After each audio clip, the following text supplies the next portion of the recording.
দেখুন ভাইয়া, আজকের রাতে একটু বেশি ঘনিষ্ঠ হওয়ার কথা যদি বলেন। আমার খুব ভয় লাগে। ড্রয়ার থেকে ছোট্ট একটা প্যাকেট বের করে টেবিলে রাখতে যেতেই নববধূ দৃষ্টির এমন কথা শুনে অভি একটু হেসে ফেল। কেমন বাচ্চাদের মতো কথা বলে মেয়েটা। অভি ঘুরে দাঁড়িয়ে নরম গলায় বল, কি বলছো এসব দৃষ্টি? আর স্বামী স্ত্রীর মাঝে তো সবই স্বাভাবিক, তাই না? দৃষ্টি চোখ নিচু করে বলল, তবুও আমি এসব করতে পারবো না। আমার ভালো লাগে না। আচ্ছা ঠিক আছে, ওসব এখন করতে হবে না বলে অভি চেয়ার টেনে দৃষ্টির সামনে বসল। দৃষ্টি কিছুটা ইতস্তত করে বলল, তাহলে ওই যে ড্রয়ার থেকে প্যাকেট বের করলেন, ওগুলো কেন? আমি জানি এগুলো কি কাজে লাগে, ভাবি একদিন বলেছিল। অভি হেসে বলল, যেভাবে তোমাকে ভাবি বলেছে, আমাকেও এক বন্ধু মজা করে দিয়েছিল। এর বেশি কিছু না। লাল শাড়িতে লাজুক মুখের দৃষ্টি যেন স্বর্গের কোনো অপ্সরা। তার চোখে এখনো ভয় আর অচেনা এক সংকোচ। গত বছর দুর্ঘটনায় মা বাবা হারানোর পর অভির মা বাবাই দৃষ্টিকে নিজের ঘরে তুলে নিয়েছিলেন, আর আজ তাদের ইচ্ছা পূর্ণ হয়েছে। অভি কিছুদিন হলো একটা বড় কোম্পানিতে চাকরি পেয়েছে। সুদর্শন, শান্ত স্বভাবের এই মানুষটিকে দৃষ্টি মন থেকে শ্রদ্ধা করে, কিন্তু হঠাৎ এত কাছে আসার কথা ভাবতেই বুকের ভেতর অদ্ভুত কাঁপুনি লাগে তার। ঘোমটার নিচে গরমে ও লজ্জায় ঘেমে যাচ্ছে দৃষ্টি। অভি নরম গলায় বলল, গরম লাগছে তো, ঘোমটা সরিয়ে বসো। দৃষ্টি একটু পেছিয়ে গিয়ে বলল, ঘোমটা সরালে পড়ে যদি আপনি আমাকে কাছে টানেন? আমি কিন্তু সব বুঝি। অভি মুচকি হেসে বলল, আরে তুমি যেমন ভয় পাচ্ছ, আমি তেমন কিছু করব না। শুধু স্বাভাবিকভাবে কথা বলবো, একে অপরকে বুঝো। দৃষ্টি চুপ করে রিল। ঘরটা যেন নিস্তব্ধ হয়ে গেল।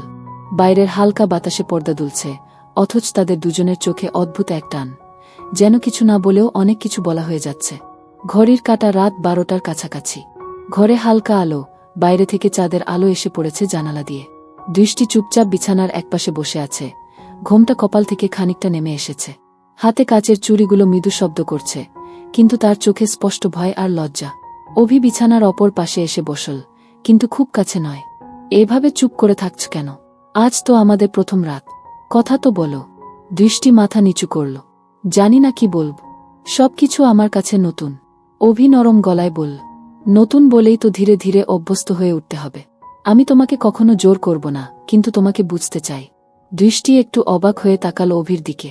তার চোখে যেন আন্তরিকতার এক আশ্বাস আছে। অভি মুচকি হেসে বলল, জানো, ছোটবেলা থেকেই তুমি অন্যরকম ছিলে আমার চোখে। শান্ত, ভদ্র, আর সবসময় সবার কথা ভাবতে। তোমাকে যখন প্রথম দেখি লাল রঙের ওড়নায়, মনে হয়েছিল যদি তুমি একদিন আমার জীবনের অংশ হও, তবে সেটা হবে আমার জন্য সবচেয়ে বড় পাওয়া। দৃষ্টির গাল হালকা লাল হয়ে উঠল। এত কথা আগে বলেননি কেন? বলিনি, কারণ ভয় ছিল। হয়তো তুমি আমার জন্য তৈরি নও। দৃষ্টি এবার মৃদু হেসে বলল, আপনি জানেন, আমি আপনাকে কখনো না বলতাম না, কিন্তু আজ হঠাৎ এত কাছাকাছি আসা, ভয় লাগছে। অভি আস্তে করে তার হাত ধরল। ভয় পাওয়ার কিছু নেই। কাছে আসা মানেই কিছু করে ফেলা নয়। কাছে আসা মানে তোমার চোখের দিকে তাকিয়ে তোমার ভেতরের কথা পড়া, তোমার হাতের উষ্ণতা অনুভব করা। দৃষ্টি অবাক হয়ে দেখল, অভির হাত একদম উষ্ণ, কিন্তু শক্ত করে ধরা নয়, শুধু এক আশ্বাসের মতো।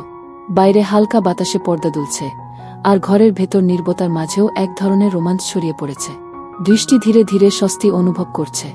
দৃষ্টি, আজ আমরা শুধু কথা বলব। চাইলে তোমার ছোটবেলার গল্প শোনাও, কিংবা আমার প্রথম চাকরির দিনের গল্প শোনো।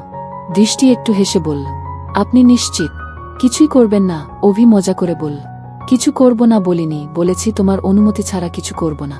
দৃষ্টি লাজুকভাবে মুখ ফিরিয়ে নিল, কিন্তু ঠোঁটের কোণে হাসি ফুটে উঠল। ঘরের ভেতর যেন এক মিষ্টি খেলা শুরু হয়ে গেল। চোখের চাওয়া, হাসির আড়ালে লুকানো সংকেত, আর এক অদ্ভুত টান, যা তাদের ধীরে ধীরে একে অপরের দিকে নিয়ে যাচ্ছে। বাইরে মাঝরাতের নীরবতা। দূরে কোথাও কুকুরের ডাক শোনা যাচ্ছে, আর মাঝে মাঝে রাস্তার বাতির নিচে পতঙ্গ উড়ছে। ঘরের ভেতর দৃষ্টি ও অভি এখনো পাশাপাশি বসে আছে, কিন্তু এখন তাদের মধ্যে দূরত্ব আগের চেয়ে কম। অভি আস্তে করে বলল, দৃষ্টি, তোমার চোখের দিকে তাকালে মনে হয় তুমি হাজার কথা লুকিয়ে রেখেছ। দৃষ্টি লাজুকভাবে বলল, সব কথা মুখে বলা যায় না, কিছু কথা চোখেই বলা ভালো। অভি মুচকি হাসল, তাহলে আজ শুধু চোখ দিয়ে কথা বলি। দৃষ্টি এক মুহূর্তের জন্য অভির চোখের দিকে তাকাল, তারপর তাড়াতাড়ি মুখ ফিরিয়ে নিল। না, থাক, তাতে আপনি আবার কিছু ভেবে বসবেন। কিছু ভাবলে কি দোষ হবে? অভির গলায় মজার সুর, কিন্তু চোখে ছিল গভীর আন্তরিকতা।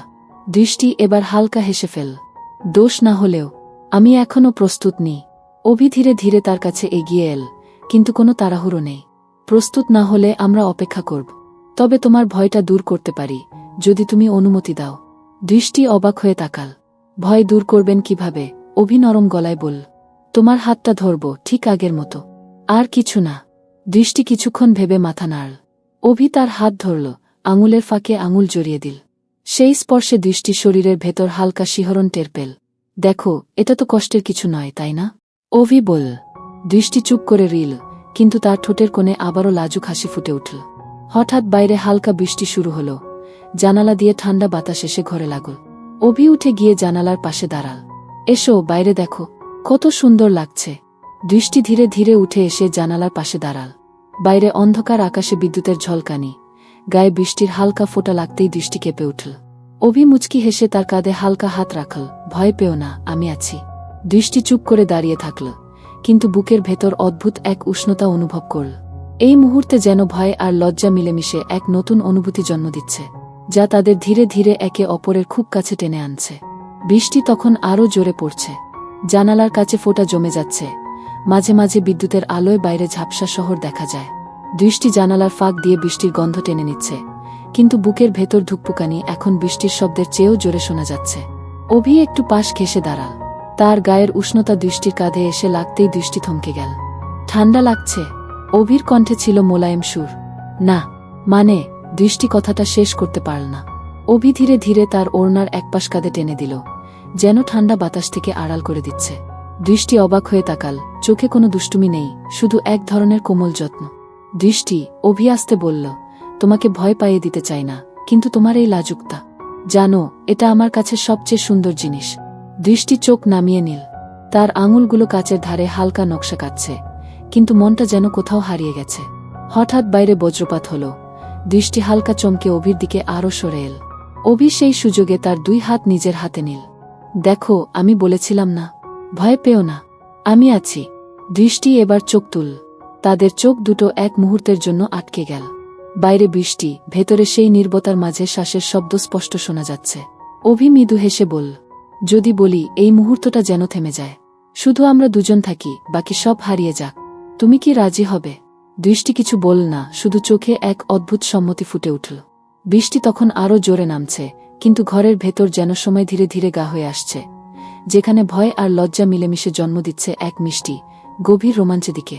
বৃষ্টির শব্দ যেন আরও ঘন হয়ে এসেছে। জানালার কাছে জলের ফোঁটা টুপটাপ গড়িয়ে পড়ছে। মাঝে মাঝে বজ্রপাতের আলো এসে ঘরের ভেতরকে এক মুহূর্তের জন্য আলোকিত করে দিচ্ছে। দৃষ্টি এখন অভির খুব কাছেই দাঁড়িয়ে। আগে যে ভয়টা ছিল, তা যেন একটু একটু করে মিলিয়ে যাচ্ছে। তার জায়গা নিচ্ছে এক অচেনা টান, যা তাকে না চাইলেও অভির দিকে টেনে নিচ্ছে। অভি নরম গলায় বলল, আজ তোমাকে দেখে মনে হচ্ছে তুমি ভয় পেয়ে থাকলেও আমার উপর বিশ্বাস রাখতে শুরু করেছ। দৃষ্টি চোখ নামিয়ে ফিসফিস করে বলল, বিশ্বাস তো আছে, শুধু মনে হয় সবকিছু খুব হঠাৎ হয়ে যাচ্ছে। অভি ধীরে ধীরে তার হাত ধরল। এবার আর দৃষ্টি হাত সরাল না। জানালার বাইরে বৃষ্টি, ভেতরে তাদের শ্বাসের শব্দ মিশে যাচ্ছে। দৃষ্টি, আমি তোমার হাত ছাড়ব না, যতক্ষণ না তুমি নিজে ছাড়তে বলো। অভির কণ্ঠে ছিল দ্বিধা, কিন্তু তাতে ছিল একরাশ কোমলতা। দৃষ্টি মাথা তুলল, অভির চোখে চোখ রাখল। এই দৃষ্টিতে কোনো ভয় নেই, বরং যেন কৌতূহল মিশে আছে। অভি মৃদু হাসল। জানো, তোমার চোখে এই ভেজা আলো আমার কাছে সবচেয়ে সুন্দর দৃশ্য। দৃষ্টি কিছু বলতে যাচ্ছিল, কিন্তু ঠিক তখনই বিদ্যুতের শব্দে চমকে উঠে একটু সরে এসে অভির বুকে ঠেকল। অভি থামাল না, শুধু আস্তে করে তার ওড়নার প্রান্ত ঠিক করে দিল, যেন ঠান্ডা না লাগে। বৃষ্টি তখন জানালায় আছড়ে পড়ছে, কিন্তু ঘরের ভেতরে নীরবতা আরও গভীর হয়ে উঠছে।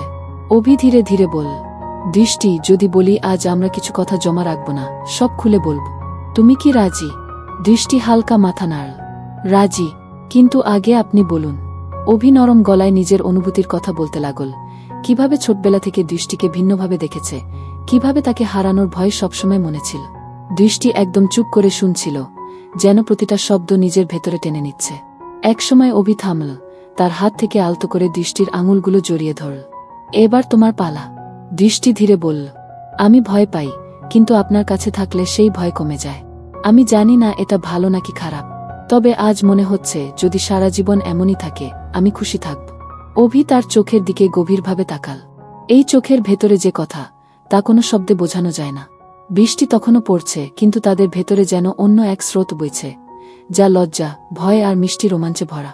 বৃষ্টি তখন একটু থেমেছে, কিন্তু জানালার কাছে এখনও ফোঁটা গড়িয়ে পড়ছে। ঘরের বাতাসে এক অদ্ভুত ভারী নীরবতা। হঠাৎ দৃষ্টি যেন কেঁপে উঠল। অভি অবাক হয়ে তাকাল।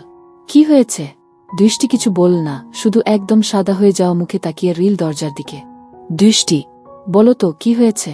না, কিছু না, দৃষ্টি গলা শুকিয়ে যাওয়া স্বরে বলল, কিন্তু চোখে ভয় পরিষ্কার। অভি কাছে এগিয়ে আসতেই হঠাৎ দৃষ্টি জোরে চিৎকার করে উঠল। কেউ আছেন? প্লিজ। চিৎকার এত হঠাৎ ছিল যে অভিও কিছুক্ষণ হতভম্ব হয়ে গেল। তারপর সে দরজার দিকে তাকাল। কেউ নেই। বাইরে বারান্দা ফাঁকা, কেবল দূরে ছাদের কার্নিশ থেকে জল পড়ছে টুপটাপ শব্দে। তুমি চিৎকার করছো কেন? বাইরে কেউ নেই তো। অভির গলায় বিস্ময় আর আতঙ্ক মিশে আছে। দৃষ্টি হাঁপাচ্ছে, চোখে পানি এসে গেছে। আমি মনে করেছিলাম কেউ যেন জানালার পাশে দাঁড়িয়েছিল। অভি তাড়াতাড়ি জানালার কাছে গেল। বাইরে অন্ধকার, কেবল গলির বাতির নিচে ঝাপসা বৃষ্টির ধারা। এখানে কেউ নেই দৃষ্টি। হয়তো তোমার ভুল লাগছে। দৃষ্টি মাথা নাড়ল। না, আমি স্পষ্ট দেখেছি, কালো ছায়ার মতো, আর সেই ছায়া আমার দিকে তাকিয়েছিল। অভি চুপ করে গেল। তার নিজেরও মনে এক অদ্ভুত অস্বস্তি জন্ম নিল, কিন্তু দৃষ্টিকে ভয় না দেখিয়ে সে হাত বাড়িয়ে বলল, এসো বসো। আমি আছি, তুমি ভয় পেও না। দৃষ্টি ধীরে ধীরে অভির কাছে এসে বসে পড়ল, কিন্তু তার বুকের ধুকপুকানি যেন থামছেই না। বাইরে আবার হালকা বাতাস উঠেছে, পর্দা দুলছে। দৃষ্টি কেঁপে উঠল। অভি এবার হাত বাড়িয়ে তার হাত শক্ত করে ধরল। আমি আছি দৃষ্টি, যদি কেউ থাকে সে এই ঘরে ঢুকতে পারবে না। কিন্তু অভির গলার দ্বিতার আড়ালে তার চোখেও এখন অদ্ভুত এক চিন্তার ছায়া। ঘরের ভেতর এখনও সেই চাপা নীরবতা। বাইরে বৃষ্টি প্রায় থেমে এসেছে, শুধু মাঝে মাঝে ছাদের কোণা থেকে জল পড়ার টুপটাপ শব্দ শোনা যাচ্ছে। দৃষ্টি অভির হাত শক্ত করে ধরে আছে। তার আঙুলের ঠান্ডা স্পর্শ অভিকে বুঝিয়ে দিচ্ছে সে এখনও ভয় কাটিয়ে উঠতে পারেনি। অভি মৃদু গলায় বলল, শোনো, হয়তো তুমি ভুল দেখেছ। কালো ছায়া জানালার পাশে, এগুলো মাঝে মাঝে চোখে ধোকা দেয়। দৃষ্টি ধীরে মাথা নাড়ল। না অভি, আমি ভুল করিনি। সেই ছায়া একদম স্থির হয়ে দাঁড়িয়েছিল। আমি বুঝতে পারছিলাম কেউ আমার দিকে তাকিয়ে আছে। অভি একটু থেমে তার দিকে তাকাল। দৃষ্টির চোখে এক অদ্ভুত মিশ্র অনুভূতি, ভয়, কৌতূহল আর কিছুটা অনিশ্চয়তা। আচ্ছা, যদি সত্যিই কেউ থাকে, তাহলে আমরা দরজা জানালা সব বন্ধ করে দেব। অভি উঠে গিয়ে জানালার ফাঁকটা বন্ধ করল, পর্দা টেনে দিল। দৃষ্টি ধীরে ধীরে বিছানায় বসল, কিন্তু তার দৃষ্টি বারবার সেই জানালার দিকেই চলে যাচ্ছে। অভি এসে তার পাশে বসল। দৃষ্টি, আমি তো আছি, তোমার ভয় পাওয়ার কোনো কারণ নেই। দৃষ্টি চুপ করে রইল, তারপর হঠাৎ নরম স্বরে বলল, জানো, আমি প্রথমবার এত ভয় পাচ্ছি না। আজ আমার মনে হচ্ছে তুমি পাশে থাকলে আমি নিরাপদ। অভি মৃদু হাসল। তাহলে ভয়টা আমাদের কাছে আসার একটা কারণ হয়ে গেল। দৃষ্টি একটু লজ্জা পেয়ে মুখ ফিরিয়ে নিল, কিন্তু তার ঠোঁটের কোণে মৃদু হাসি ফুটে উঠল। অভি আলতো করে তার হাত নিজের হাতে নিল, উষ্ণতা দিতে লাগল। ঠিক তখনই দূরে কোনো জানালার গ্রিলে যেন ধাতব শব্দ হল।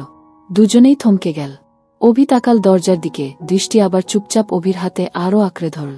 বাইরে অন্ধকারে যেন কেউ দাঁড়িয়ে আছে, নাকি এটা শুধু বাতাসের খেলা? অভি তার কণ্ঠ ধীর করে বলল, দৃষ্টি, আমি আছি। যতক্ষণ আমি আছি তোমার কিছু হবে না। দৃষ্টি এবার কোনো উত্তর দিল না, শুধু তার মাথা অভির কাঁধে হেলিয়ে দিল। ঘরের ভেতর ভয় আর এক মিষ্টি রোমাঞ্চের অদ্ভুত মিশ্র অনুভূতি ছড়িয়ে পড়ল। ঘরটা বেশ সেদিনের মতো অন্ধকার, জানালা বন্ধ, আর জানালার বাইরে ঝড় বৃষ্টি থেমে গেছে।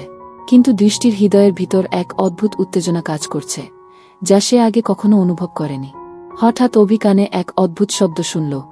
দূর থেকে যেন কোনো ফিসফিসানির মতো শব্দ আসে। সে দৃষ্টির হাত ধরে উঠে দরজার কাছে গেল। দুজনে একসাথে দরজা খুলে বাইরে তাকালো, কিন্তু কিছুই দেখা গেল না, শুধু রাতে গা অন্ধকার আর কেবল বাতাসের মৃদু শব্দ। দৃষ্টি ধীরে বলল, হয়তো সবই আমার কল্পনা ছিল, হয়তো আমি একা ভয় পেয়েছিলাম। অভি একদিকে হাসল, একদিকে বলল, কল্পনা বা বাস্তবতা যাই হোক, আজ রাতে তোমার পাশে থাকতে পেরে ভালো লাগলো। দৃষ্টি তখন একটুখানি হাসল, সেই লজ্জা ও শিহরণ মিশানো হাসি, যা অভির হৃদয় ছুঁয়ে গেল। বিছানায় ফিরে এসে অভি বলল, জীবনে যত রহস্যই থাকুক, আমরা একসাথে থাকলে সব পারব। দৃষ্টি চোখ বন্ধ করে বলল, আমি জানি, আর আজ থেকে আমি আর ভয় পাব না। ঘরের ভিতরে তখন এমন এক শান্তি নেমে এল, যা দুইজনের মধ্যে নতুন এক বন্ধনের সূচনা করল। আপনাদের সবাইকে অনেক ধন্যবাদ এই গল্পটি শোনার জন্য। যদি আপনাদের ভালো লাগে, তাহলে নিচে লাইক দিতে ভুলবেন না। নতুন গল্প পেতে সাবস্ক্রাইব করুন আর শেয়ার করুন বন্ধুদের সাথে। আপনাদের ভালোবাসা আর সাপোর্ট ছাড়া আমরা এগোতে পারব না। পরের গল্পে আবার দেখা হবে, তখন পর্যন্ত ভালো থাকুন, নিরাপদ থাকুন।